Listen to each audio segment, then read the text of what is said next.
I'd rather win Super Bowls. There you go. All right, dearest Billiam, I am friends with a lot of people who have a lot of delusional hobbies. Throughout the last couple of years, I've had to attend their shitty band shows, the shows for their shitty bands, to make that a little more clearer, or go to their plays. I've even been asked to donate money for the cost of making a CD and solicited to donate to a buddy's short film so he could make it. Well, it sounds like you have a lot of motivated friends here. What are you? Are you the hater? Maybe he's right. Let's read the rest of this before I judge him. I repeat, a short film. Well, I made a short film with the teen idol sensation Joe DeRosa and Robert Kelly, who's on a new fucking TV show called The Bronx Crew or something like that on FX.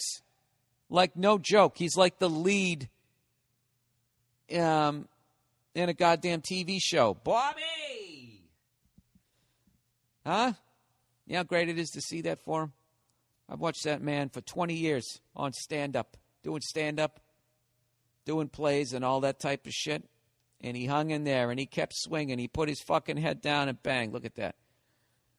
It's fucking phenomenal. Anyways, all of this wouldn't be so bad. Yeah, we made a short film. It got into the Tribeca Film Festival. You know? Joe DeRosa is now on his way to having a little burgeoning, directing career. All right? Don't knock a short film, sir. You have no idea where this could go. Anyways, he goes, all of this wouldn't be so bad if all of their stupid hobbies didn't always end up costing me at least $40, from donations to cover charges at the gig they're playing, etc. The most recent one is a friend's improv class showcase, where I get to watch a bunch of amateurs put on a show with a 2-drink minimum and ticket costs. Exactly what I want to do with my free time.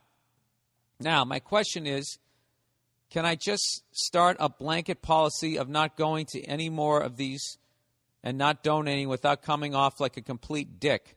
I want to make the improv show my last event, then never support the hobbies of my untalented friends that constantly piss my money away. To put it bluntly, my friends' events aren't exactly the same as you going to support Dane Cook and the producers. He probably had the decency to comp your ticket, and any help is greatly appreciated.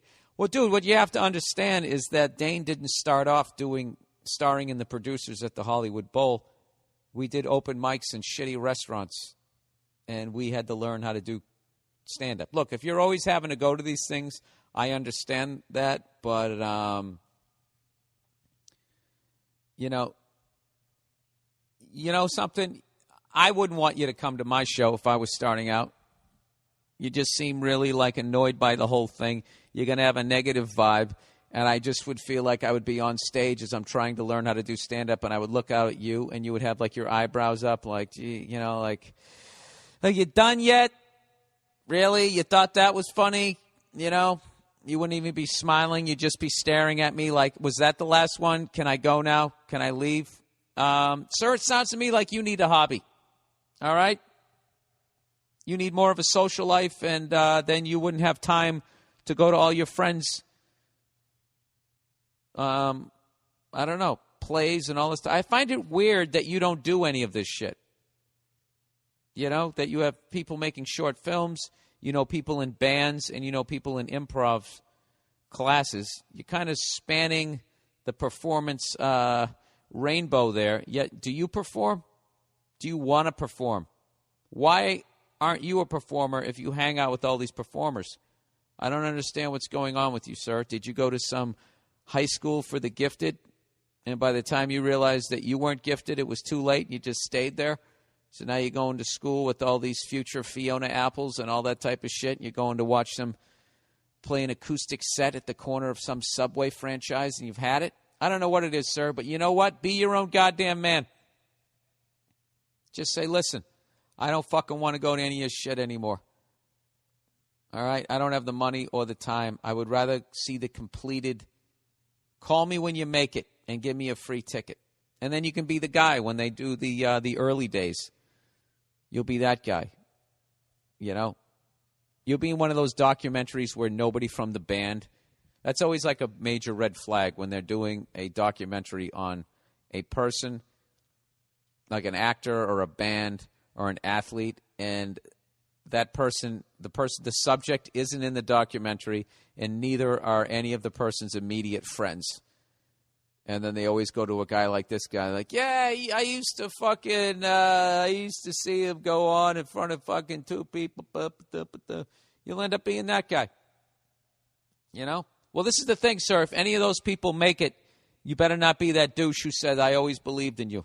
Because you don't believe in these people on any fucking level. So I would just fucking make sure you had other plans. That's the easiest way to go. If you want to be nice and not hurt their feelings, or you could just fucking come right out with it and just be like, listen, I've seen you improv before. I'm going to wait 6 months and maybe you'll get much better at it and it'll be entertaining for me. Okay? I'm going to go to a bar and go hit on a girl. That's how I want to improv. Because I don't know what I'm going to say either. Okay? I'll throw out a subject. Me fucking that girl over there. Go fuck yourself. I'm out. How about that? All right, next one. Bill, should I have kids? How the fuck are you supposed to know if you should have kids or not? Neither my wife nor I have strong feelings either way, and we are getting to that age where it stops making sense, so we need to make a decision and live with it. Yeah, if you're not feeling it, don't do it. There's plenty of fucking kids. There's plenty of kids to go out and adopt. You know, if you realize later that, oh, maybe I wanted a kid. Well, what age would have my kid been if I had one? Probably about 8. Yeah, let me get an 8-year-old. Let me get 2 8-year-olds and a fucking 7 and throw in the 11. There we go. Then you have a fucking big Brady Bunch family. There's plenty of kids out there that need to be adopted. And there's too many fucking people on the planet, and we're running out of natural resources. And my belief is that the population problem is going to be handled like a fucking term paper. You know, the same way we handled Y2K at the last fucking second. And when you do shit at the last fucking second, it's going to be a rash fucking quick decisions, which means there's going to be some sort of final solution going on. I really believe that. We are rapidly headed towards that. You know, if they don't, I mean, we have 7 billion people on the planet, and there's no politician going, hey, you know, why don't you just fucking not have kids for a minute? Or if you're not really feeling it, or we'll give you some money not to have kids. It's fucking insane. I don't know. We're running out of chicken and fucking soup. All right. That didn't even make sense.